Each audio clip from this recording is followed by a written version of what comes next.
Ismail and others that brought us here. We had many, many successful events in Lenasia, big public events. Ismail was very much part of it.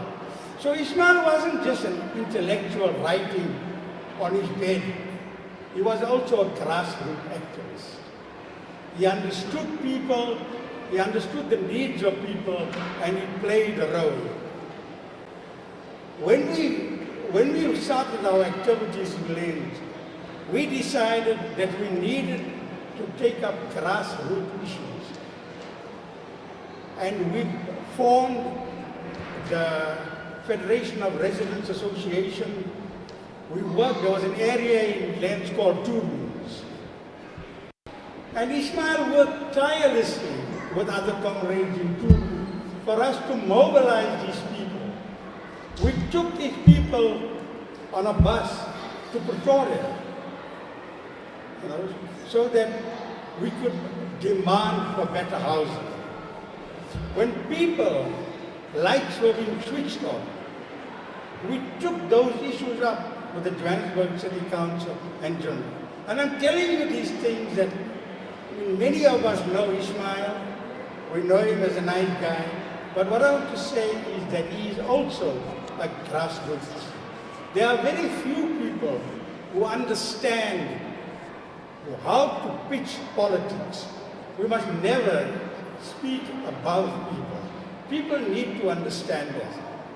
And from the 1980s, right up to the unbanning of this, we in Lenasia, and I can say it with pride, were the dominant political force. Nobody, whether we worked to the Residents Association, and Ismail was a founding member. Believe it or not, he was a young man at one time. And he was a founding member of the Lenasia Youth League. He was a founding member of the Progressive Teachers Association. So we belonged to all these various organizations. And we began to introduce a progressive politics amongst our people. So Ismail, you are a comrade of all of us. You have served this community with distinction. And I hope one day that this community will recognize you for the role that you have played and you continue. Ismail became a parliamentarian, as Derek had said. And every week, traveling to Cape Town, and Isu needed a smoke very desperately. And he'll ask Ismail, isn't it time for you to pray now, Ismail? So that Isu could have a smoke. Because Ismail didn't allow Isu to smoke in the car. You know. And yes, because of that, Ismail, Isu and Kathy developed a bond, a friendship that lasted right up to those two comrades passing. So Ismail, I don't want to say too much. Thank you, congratulations to you, Zebi, Zakara, and your family for giving you to us, for allowing you to play the role in Lens which you have played. Thank you very much. Thank you. Thanks, Brian. I think the next speaker is quite special because one of the things that I don't think many of us would understand, what is the family impact of somebody leaving every Monday, coming every Thursday night, or whatever it is, week after week for, what, 16, 17 years? It must have an impact. You know, as a child, your father is a migrant. You see him now and then, and maybe you see him on TV. So we've asked Zakira to come and talk about these things, just to give that kind of insight. But as she comes, you know, Prama, many of us owe our own sense of discipline to Ismail. He would say, 5 o'clock, we're going into the stadium in Lens, we're going to do spray painting. And at 5 o'clock, you have to be there. And over time, that kind of discipline became entrenched to be used in other ways. But it was also not very easy. As part of that youth league crowd, you had to almost ask for permission to go away on holiday from him and a number of other people. Your life really wasn't your own. And for some people, even relationships required that kind of approval. One of the things that Ismail and I did, which I'm embarrassed about. You know,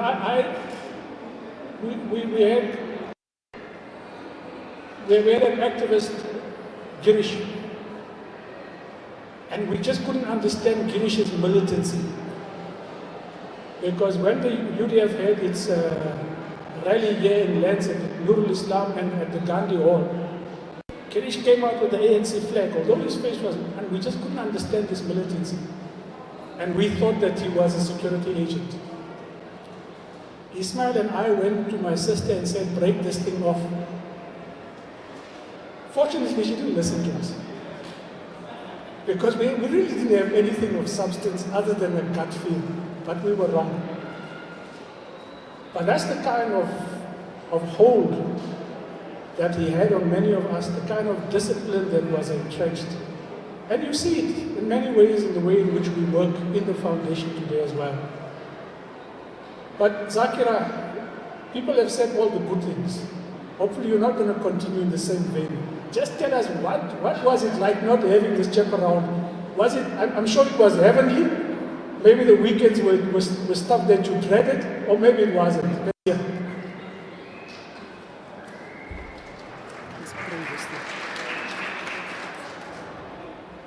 Thanks, Sean.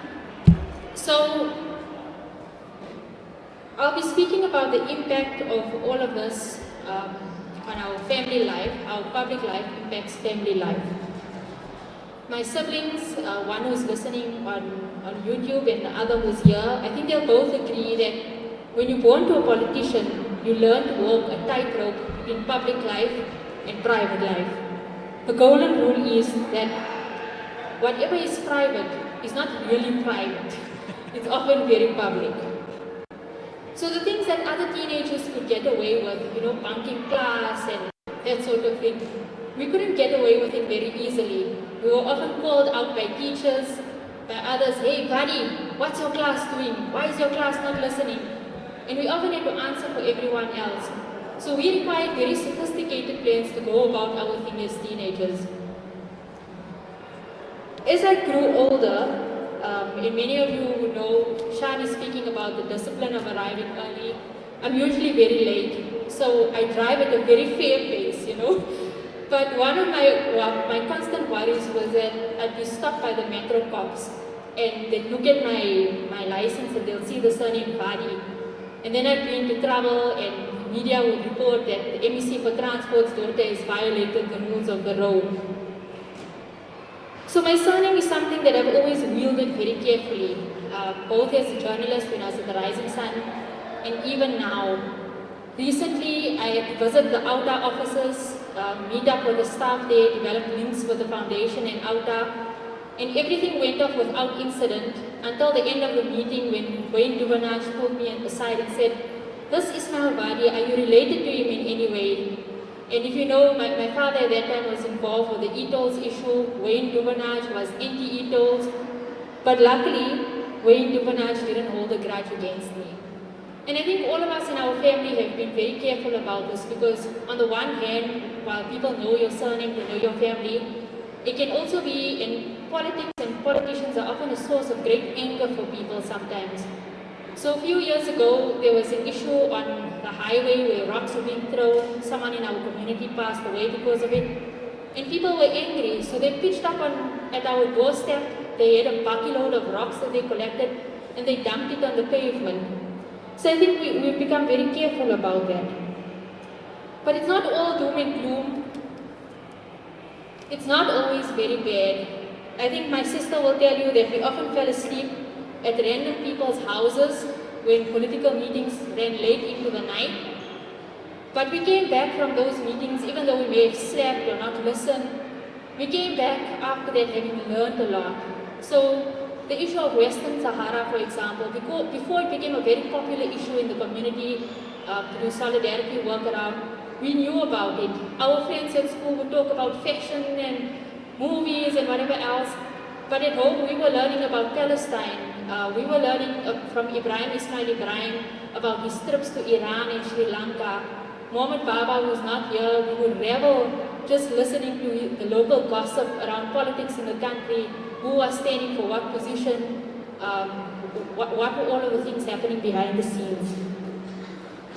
So my nieces and nephews are here. They'll tell you that in their speeches at school, they often talk about very political things, and the educators and teachers sometimes don't appreciate that in our home, our dinner table conversations are not really about the things that families sometimes talk about, the ordinary things.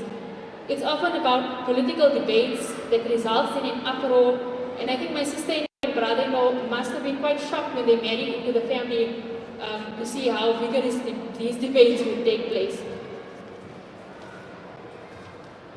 So those of you who know my father, you know that he loves food. And even more than that, he loves hosting guests at home, sometimes to the disdain of my mother. But our home was always an interesting place. We had very interesting characters coming from Uncle Prema and Uncle Isu, who were regular guests, the occasional visit by Premier Makura. We had the engineer of the Grand Mosque in Mecca, and we even had an international boxing hero, Hassan Rahman. So there's a lot of glamour that comes with public life, even backbencher. People recognize your family, they want to treat you nicely, they invite you to events. There was always excitement in the family when my father returned home from an international trip with gifts and wonderful photographs. And it's very easy to get swept into it all. And we see the daily reports, of the abuse of power and privilege in our society. We see how politicians live lives and lifestyles that are so different to those on the ground. It's easy to become used to power, but power is a very fickle thing. So despite all of that, we have to keep it in check, we have to maintain humility and simplicity. And foremost in mind, there's a saying of the Prophet Muhammad about not aspiring for position. If you desire position, then you're on your own. But if you don't desire position and it's given to you by the public as a trust, you will have the help of God. So in this book here today, you will read about my father's involvement in the Portfolio Committee on Education in Parliament. And my father never allowed us to go to private schools. My sister went for 1 year to a private school, but our schooling life was always through the public education system. And he felt that he couldn't be in this Portfolio Committee advocating for public education when his own children were receiving private education. But this decision, I believe, really grounded us.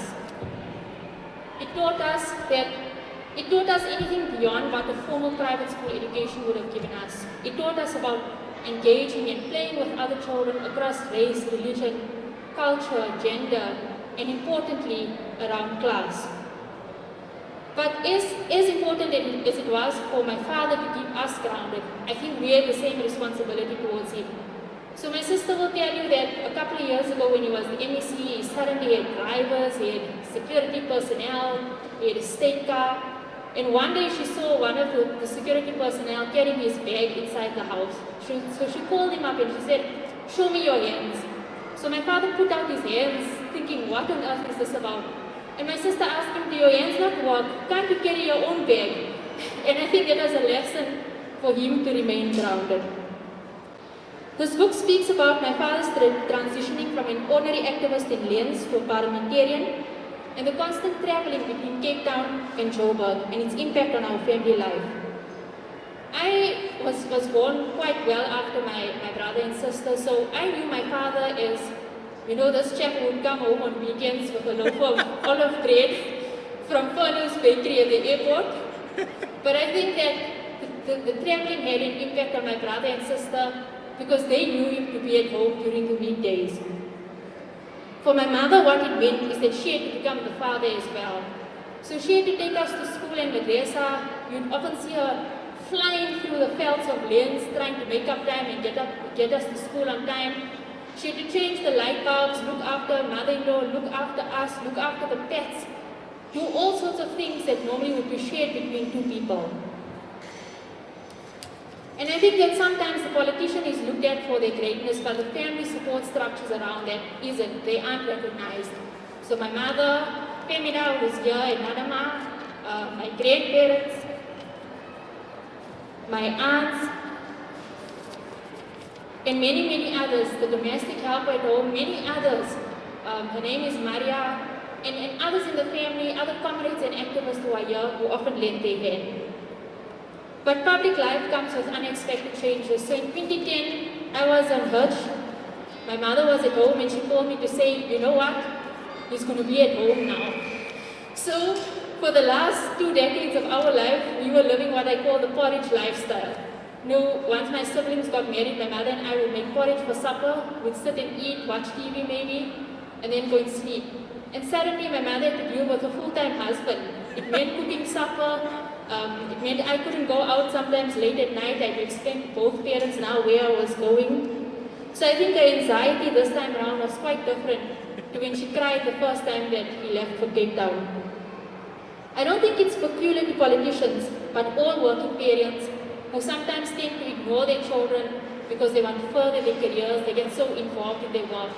But I think to my father's credit, he was always there for the speech contests, the awards evenings, the fishing trips, and the very adventurous holidays that we've had.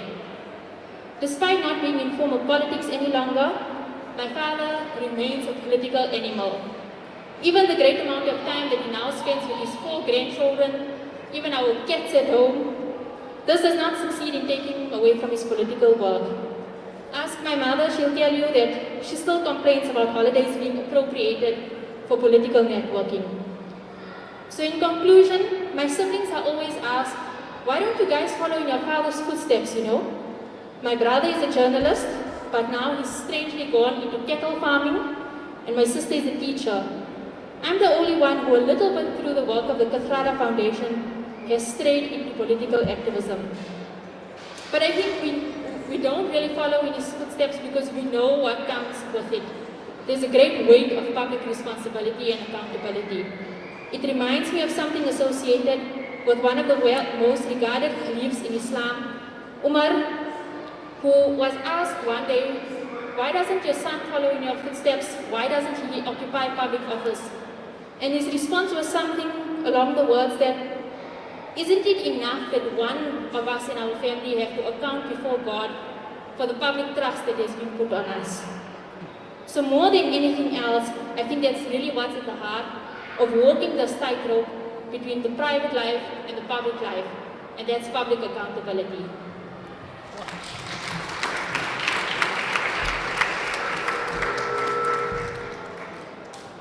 You can see Zakira should actually be following in her father's footsteps, grounded in ethics, and that's what this country needs. So I'm going to do a short Q&A with Ismail. Mr. Vadi, if you will come and take the one side of the table.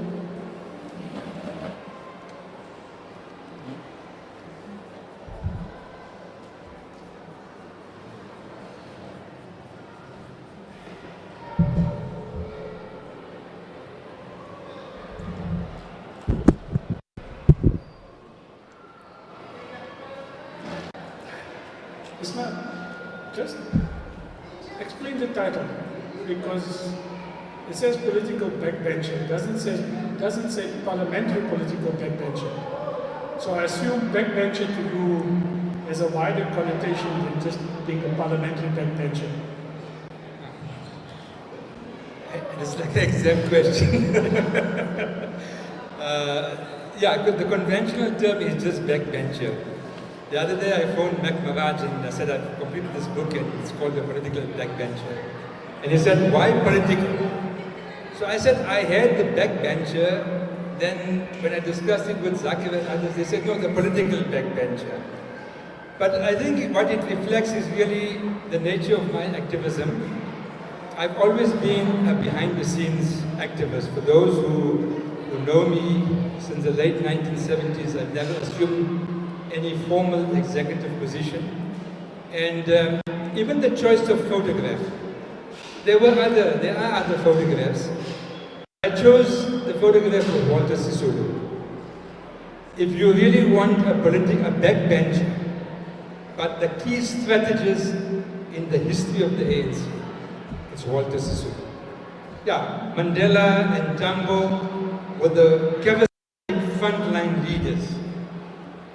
The charm, the stature and all that. But the key organizer in the liberation movement from the, I would say, early 40s, right through till he was imprisoned, the brains trust of the liberation movement was Walter Sisulu.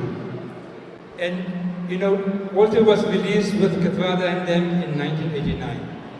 If he wanted to go to Parliament, there would not have been a single objection. But he chose not to. And even when in 1990, when the ANC was unbanned and he had his first conference, he didn't want a leadership position on the executive committee. But circumstances, because there was competition amongst a younger generation of leaders, Walter Sisulu was made the national chairperson of the ANC. So I think it's very deliberate. It just reflects the nature of my activism, a background boy, a backroom activist. No, thanks, Ismail. What Zakira didn't talk about was his love for chips. So I'm not sure whether that, whatever is on that table has chips there. But that's almost the staple diet, although this is not the point of discussion. As I told you, for me, the thing I enjoyed most about the book is that it answered a question that has puzzled me from the 94 elections. So 1992, 93, we were all working in the branch. Ismail goes into Sattu, and I don't know if Rash will recall, at some point we have a public meeting at Just Center, and Ismail almost disrupts this thing, and he's angry. And he's angry with the ANC, and we just couldn't figure out what is driving this anger. And your book answers it for me, but maybe you want to explain just that transition, you going to Sattu and then becoming a parliamentarian, your reservations at the time, and then how you overcame those reservations to eventually accept becoming a parliamentarian. All right, so I think all of us were really swept up by the unbanning of the ANC, and you know, we very early in 1990 had two massive events at the Lenasia soccer stadium. The first was when Walter Sisulu came to the soccer stadium just after they were released in 1989. That undoubtedly was the biggest in the history of this community. Probably 14 or 15,000 people. And then I think it was November 1990 when Mandela came to the Lenasia cricket stadium, and that too obviously was, I think, 10 or 12,000 people.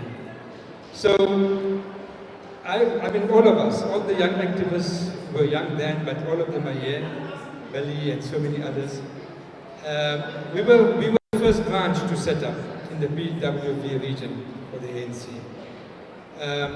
The NEC meeting of the ANC was held at the Gandhi Hall, Shana. As a branch, we hosted, I think, one of the earliest NEC meetings in the country. But then something happened, and this was the scandal involving the late Winnie Mandela. She was the head of the ANC's social welfare department. And at the time, the story broke that she was also having a relationship with Dali Mpofu. And that obviously created quite a strain in the relationship between Mandela and his wife, which eventually resulted in a formal divorce. But the issue of holding Winnie accountable, that became a personally very important issue very early. And clearly the ANC, in its normal way, tried to manage it and all that, and it took quite some time. There was a clear reluctance on the side, at least for me, for the leadership to look at this issue and to take action. In the end, of course, we had to forsake the position, as the head of the Social Welfare Committee, and Dali was dismissed from his position, and he threatened to go to court, and he never went to court. So Dali Mpofu has got a very embattled history with the ANC. I think people have to go back to some of those early years to see where the political trajectory started and where it has ended up with him, particularly. But what that showed for me is that, in a sense, this was the earliest signs for me when the ANC was alive, that there were rank-and-file members and there were others in the ANC. And the rank-and-file members were quick to take disciplinary action, but we're very reluctant to take on leadership need to be questioned and to be held accountable. And I think the rank and file, all of us then, we were so caught up with the excitement and the euphoria. And I think we were too trusting of our leaders. And that has brought us to where we are today. This now, I heard the news, Daniel Ortega in the Sandinista movement in El Salvador, Nicaragua. Just today, I heard that the former deputy leader that was so close to Ortega is now being imprisoned or being put into some kind of detention. And there's a fallout between Ortega and this famous poet and cultural artist in Nicaragua. So how is it that comrades turn against each other? I think it's when the principles become blurred. And if we apply the principles consistently for rank and file and for leadership, consistently and uniformly, the movement will stay its course. But we can't have two sets of principles, some for leaders and some for rank and file. And the way in which we dealt with the whole Zuma issue, from Nkandla to first when he violated the constitution, the judgment made by Justice Mogoeng, etc., indicates that when we can't apply principles uniformly across the board, we are entering dangerous terrain.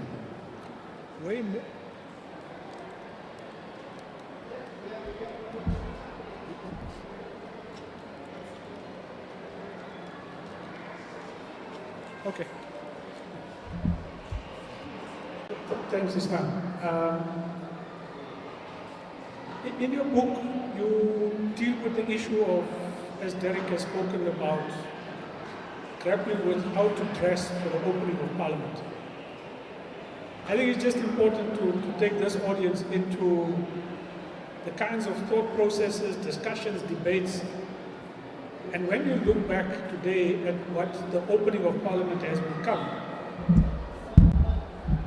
what could it have been had everybody gone through the same kind of thought process that you had to go through?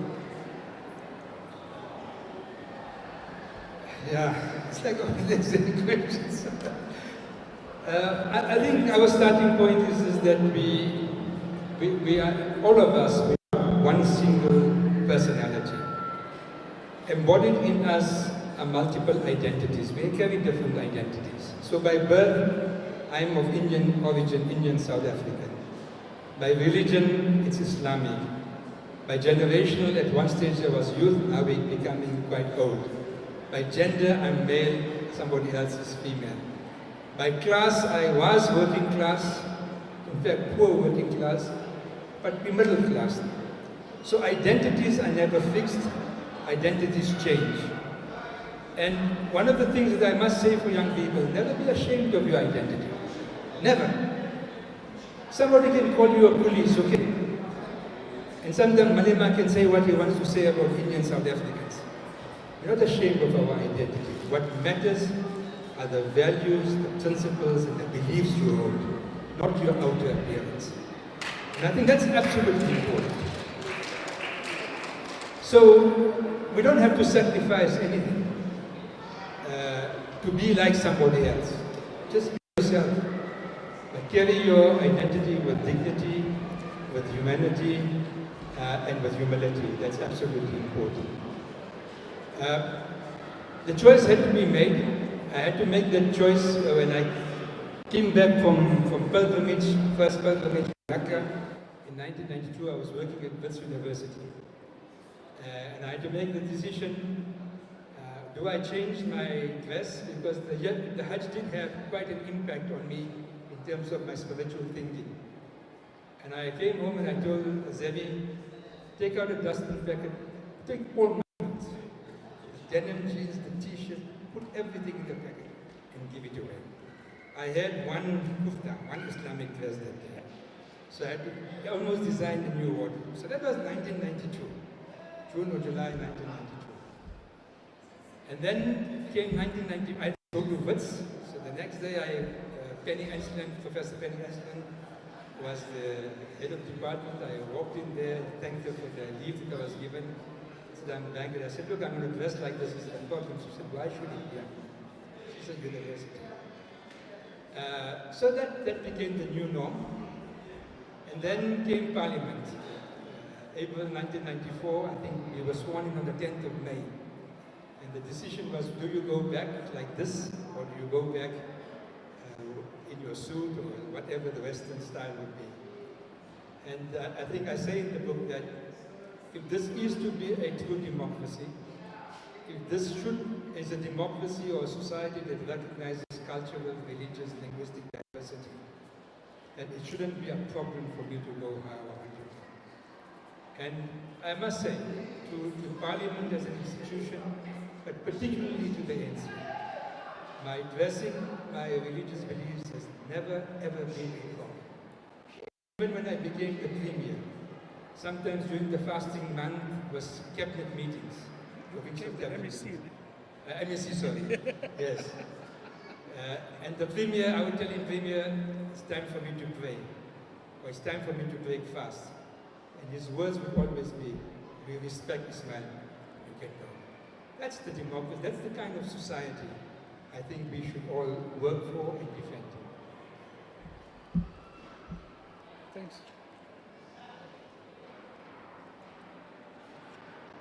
No? Can't get it right. Here we are. Now, one of the things you don't cover in your book, and I want us, we don't have too much of time left, is your constituency work. I'm sure during the period as a parliamentarian, even as an MEC, there must have been weird stuff that people have come to you to take forward or to go and fight on their behalf. And as you answer, just give us some of the kind of insights into the non-parliamentary work of a parliamentarian. The community work or the constituency work is the lifeblood of parliamentary politics. Maybe today I think a number of MPs, I don't know all of them, but some of them shirk that responsibility. It is wrong. You're not there in public office for yourself. You're in public office for people that you're supposed to represent and work with. So this grassroots thing that Grandma was talking about, it was drilled into us in the 1980s. That you never lose your base, you never lose touch with the grassroots activism and base. Over the years, I mean, there's so many, I can write a book just on constituency work. But there were some beautiful, very moving things. I don't know if Zavina will remember, Zavina Butala, she was in the parliamentary office for 12 years.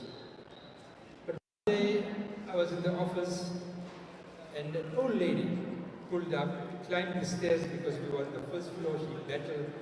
She came there huffing and puffing, and she took out a lunch bar chocolate. She said, Zavina, this is for you, and this is for Ismail. So I said, what is this thing for? Why do you bring this chocolate for me? So I just came to thank you that you helped me with my pension. Now that is the joy of politics. Not the big developments, not the big things. It's the direct personal impact that you make on people, and you help them to change their lives or their circumstances. Like that, I mean, there were so many students who needed bursaries.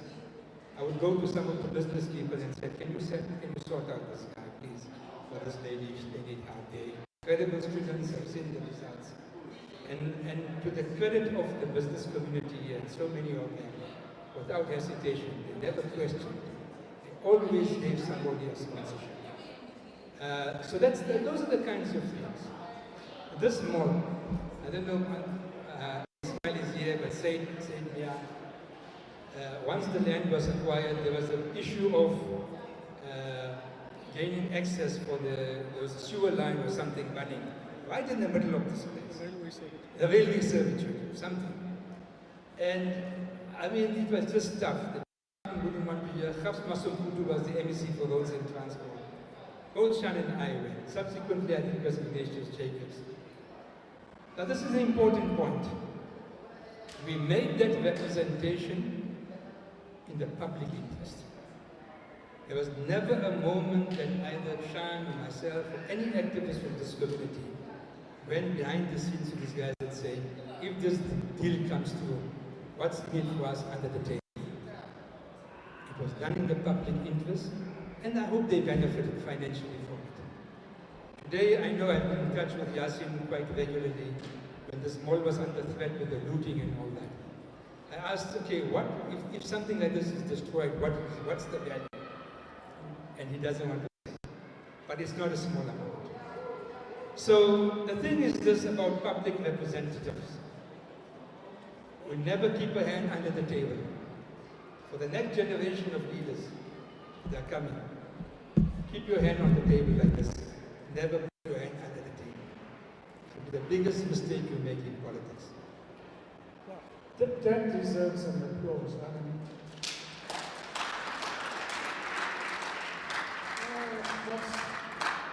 no, with this kind of enthusiasm, none of you are going to eat. You'll just finish to go home. There was a request from Sean, and what I'm going to do, anybody here who wants to either make a comment or a reflection, but 30 seconds. I don't want speeches.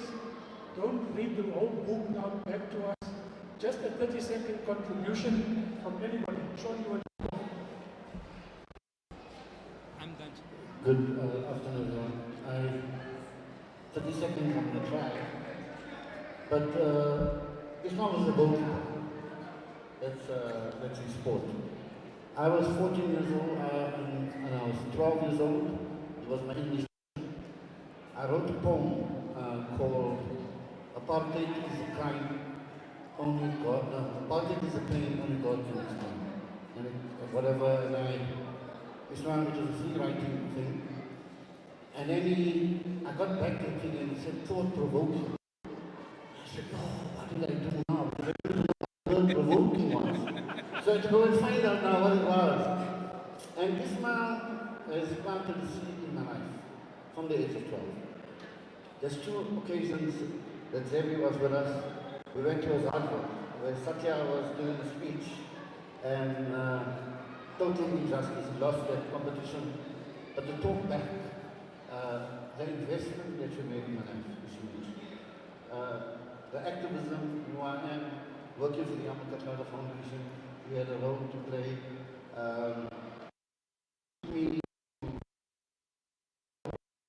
With the UDF, Tutu was the speaker, I think.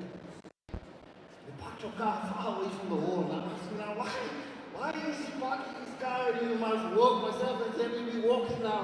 And after years, I realized that. So for me today, I never knew that I'm going to have this opportunity to thank you. I'm indebted to you for my activism, totally indebted.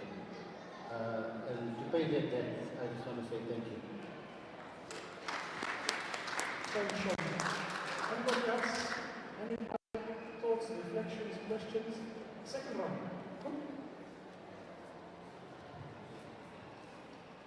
After listening to Ismail, a lot of things have resonated.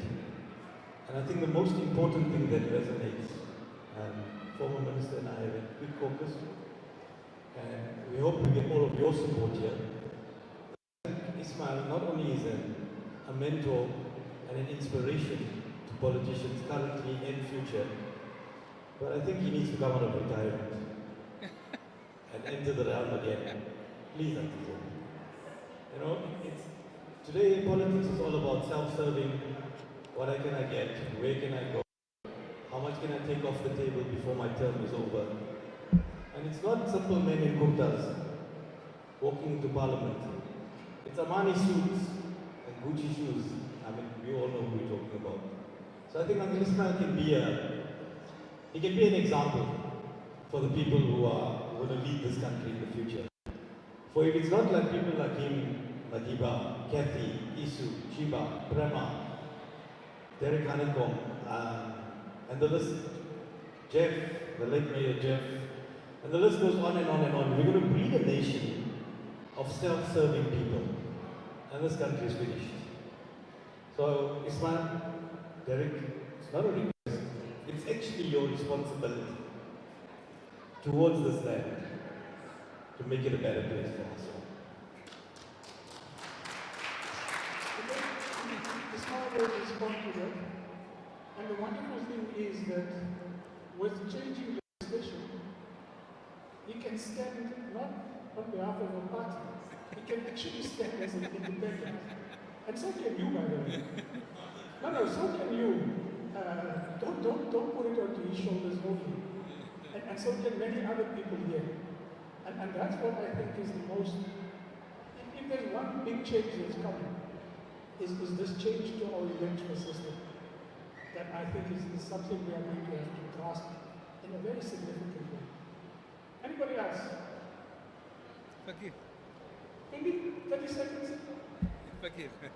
And then Fakir will come. And then there's an MEC, just a quick reflection. Lenny, now you want to come as well, okay, but we'll keep it very, very short now. Okay, thank you, Shan, and the guests. I see the veterans of the movement. Thank you, Comrade Ismail. Today it's about you and what you did for the community, not only for the organization. Not only for the organization, but for the community. It is people like you, that taught us principle, that taught us that we cannot take a brown envelope and elect a leader, but we need to elect leaders that has the best interest of the community, that are going to serve the community with integrity and principle. And leaders like you today, Comrade Derek, are not nominated on the branch level because of these brown envelopes. So we need each and every community member and a civil organization to hold those who are elected into position of power to be accountable to the community, because we cannot be voting cows and elect dead-end people who are not going to take the Rainbow Nation somewhere. So we need you. I agree with Zain here that you guys need to come back, because there are new generation that is coming and they do not know how to serve the community. I have not read the book yet, and I'm very interested in what the book has. Thank you, Shan, and thank you for the work that the Ahmed Kathrada Foundation is doing for the community and for the entire country by holding the leaders accountable. If we have a dead end or a self-serving leader, it has to account. With the Ahmed Kathrada Foundation, wherever I go in the meetings, they cry and say, Ahmed Kathrada Foundation is trouble. I say, those are the dead ends who are seeing Ahmed Kathrada as a trouble in the organization. And we will also create our own organizations that are going to assist the Kathrada Foundation to hold each and every individual that is elected into power, a comrade minister, to account to the people, not only to the legislation, but to the community. Thank you. Thank you. There was, before I come to your father, there's somebody else. Lenny, you wanted to come and say a few words? You weren't the person carrying the bag, man. Okay. 30 seconds, please, Lenny. Thank you, Sean. Congratulations, NSC. You know, I could never call Ismail Ismail. I worked in that office for 9 years. It was a real honor and a privilege. You know, I always wanted to be a civil servant. And me, I'm not only passionate about service delivery, I'm obsessed with it. And you know, when we got into that department, it was absolutely diseased. And you know, we have to thank Ismail Vadi for cleaning up the mess. You know, I always tell people I've never met any other MEC in this province who dismiss so many senior civil servants. Not one. I haven't seen anyone in this country. But to work with Ismail was absolutely a pleasure. It was absolutely professional. But I have to make a confession now, MEC. Ismail. You know, I told you that I'm obsessed about service delivery, and this one particular guy from Home Affairs, I gave him an inquiry for 3 years. There was a child that came from Swaziland, and she needed a passport and an ID, and he didn't solve that problem. So one day I called him and he gave me words and I swore him. So he went back to the ABC and he complained about me, and the ABC said I must go and apologize to that man. And I said I'll never apologize to him. But I must confess, ABC, I did swear that man.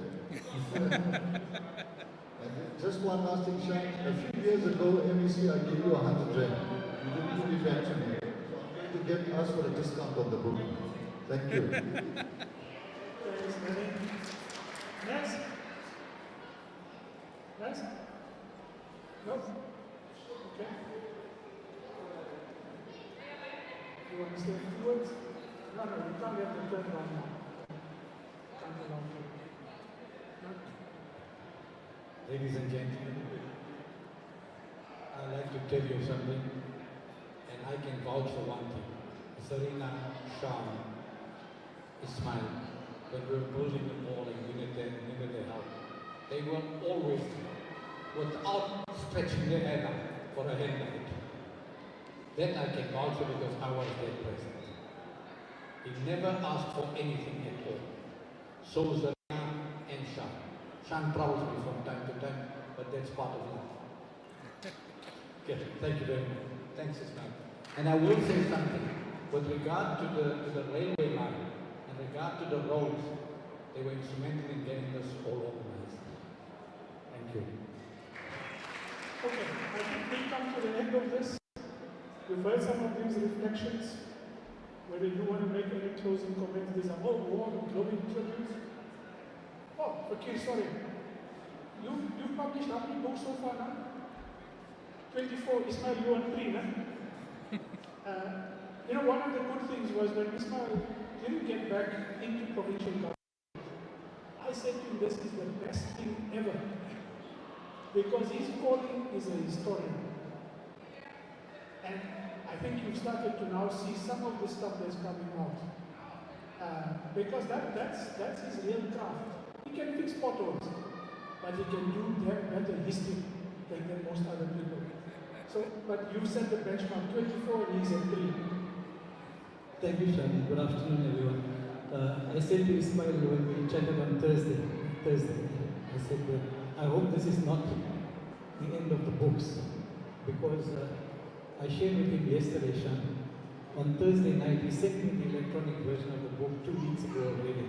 And I've been so busy with my friend every night who will publish all these books, with a 25th book, which is in a couple of months' time. So I said to Sammy that I got to go now. I got to get off this call. I got to read this book. I started at 11 on Thursday evening, thinking I'd spend about 2 hours reading 1 or 2 chapters. I finished at 3:30 in the morning, having read the entire book because I couldn't put it down. I've known Ismail since the days when we were teaching together, not in the same school, but we were both teachers in those days. And I watched him and Prema and others when I was a rookie reporter on the Lenasia Times, doing the community stuff then already, and followed him all these years. And I thought I knew a lot about Ismail's backroom work, or the backbencher's work. I found out I knew a fraction of what he had actually achieved. This book shows exactly what a real backbencher does for the community. So congratulations for that again. And I want to tell you as well, Shan's allowing me this about the books. We just today, Sammy and I, released 2 books. One is the 30-year history of the Sub-Literacy Endurance Society of Lenasia. The other is 35 years of the Gandhi Walk. We hope to do that at the big events they have each year, but as you know, COVID has not allowed that for 2 years. So we handed it over to them today. These are free books. So any of you who wish to have a copy, you're welcome to send me an email. I'll drop you a digital copy. And this is the kind of history that we need to record. I do a different kind of history in my 24 books. Shan, as you know, community work, community organizations, individuals like Anto Kathy, Madiba, etc., what they've done related directly to this community. And the next one is going to be Bollywood, which is quite nice, and Shan does too. So we'll let you know about that. But when Semi heard that we are coming here, I need to tell you, he printed additional copies of those books. He said that, I explained to him, Ismail, about our reading tree project, excellent project. And he said, let's give them a few. And I said, well, the Traderoute Foundation is hosting this thing, we come there. He said, let's give them some as well. So he printed 100 additional copies each, which will give it to you. And I hope that will spread it around.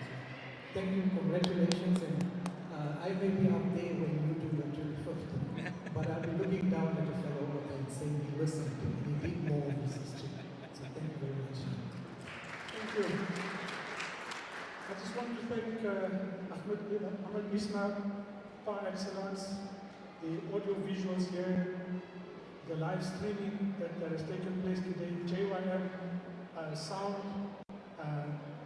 the Fakir and Sunny for the books. Semi for the books, Apple Print, the venue and the catering, Traderoute. Thanks for making this possible.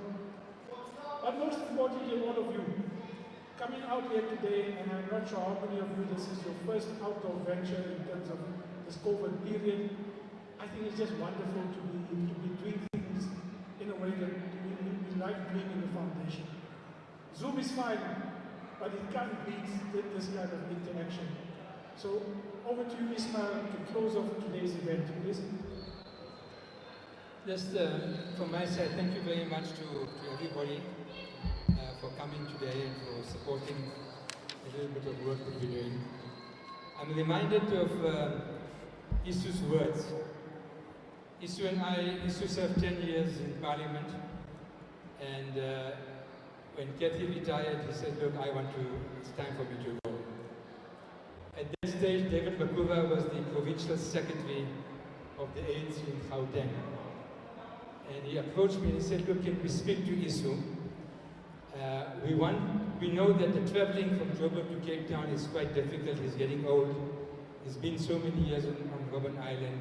He needs to spend time with his family. But we want him to come to the provincial legislature, and that's Isu Chiba, and to serve as the chairperson of SCOPA, the Provincial Standing Committee on Public Accounts. And will you speak to Isu? When I spoke to Isu and I tried to persuade him, his words to me were, Ismail, it's time for us to hand over to another generation. It's better we serve the time that we serve with dignity, rather than reaching a point where somebody kicks you on your butt and pushes you out. You can't die as a parliamentarian. We've done our share. It's time for us to move on, and a generation must take over. So I think at a point that we can't, if I look at the scramble for placement, for candidate placement now in political parties, it actually shocks us. It shocks all of us. That there's such a rush for people who want to get in. And the whole notion of service is just not there anymore. And when your time is up, you must go with grace. And then there's Yunus. Yunus is not here. Yunus Chamda. Because I told him that, look, it's over with me now. It's 25 years. He just said, Ismail, listen here. There's life outside of politics. Really. Don't be afraid of anything. And my main fear is I'm a busybody. What will I do with my time? Well, Shana said, I found the mission, so I'm writing. We've done the Naidu book. It has been a great privilege and a pleasure and a joy for me to do the Naidu book. We didn't have the same kind of launch because we were in COVID period, but I'm hoping that people will still buy that book. It's an important book. We've done this one. Next month, we've got the memorial booklet on Ahmed Timor. This year will be the 50th year of the death in detention of Ahmed Timor. It has been in the news again in recent years. So that booklet is coming out next month, Shan. I hope that the printers are working on that. We're busy with a history of the Transvaal Indian Congress. There isn't a full history of the TIC, so that work is being done. And then the local politics. You know, the Lenasia Youth League, the residents' work, the kind of grassroots work. So many people, I've got school kids, learners coming and saying, we've been asked to do a project for local history. But we don't know the history of the temple. When did the temple start? When did the church come? Which was the first church in Lens? People are forgetting. The older generation are gone. So to revitalize and to recapture local history, I think the next few years I want to spend time on that, more for the younger generation. And then the work with the Ahmed Katwada Youth Club. There's a core of young leaders across communities here. Some of them are present. They do remarkable work, remarkable activism. If we can just mentor them, just a little bit of nudging and pushing, a little bit of the discipline that we suffered under, really under issue. I wasn't this talented as issue was. But the discipline is important. Without discipline, there's no organization. So to inculcate that discipline in the younger generation, I think that's really our calling. I'm not keen, I don't think I'm going to go back to public life as a public representative. I think that the new blood that's coming up, Derek made the point, it's not good enough that they just get the youth club, in the Katwada Youth Club. They have to push frontiers, and they have to see themselves becoming political representatives of our people, of our communities, even if it means standing as an independent, and we will back you for that. Thank you very much. Friends, there's some refreshments, but I also just want to thank RC Nike. RC has just left this big bundle of stuff that Isu went to the National Archives, and he was doing research on Gandhi and documents relating to Gandhi's time in South Africa. And this is the stuff that Isu got them to copy, and RC is now handing this over to the foundation as part of our archive. So just thanks to RC, and I think it's going as well. Comrades, friends, thank you. The books are there, the refreshments is there, the author is here to sign, you take pictures and whatever else. Thank you all for being here today.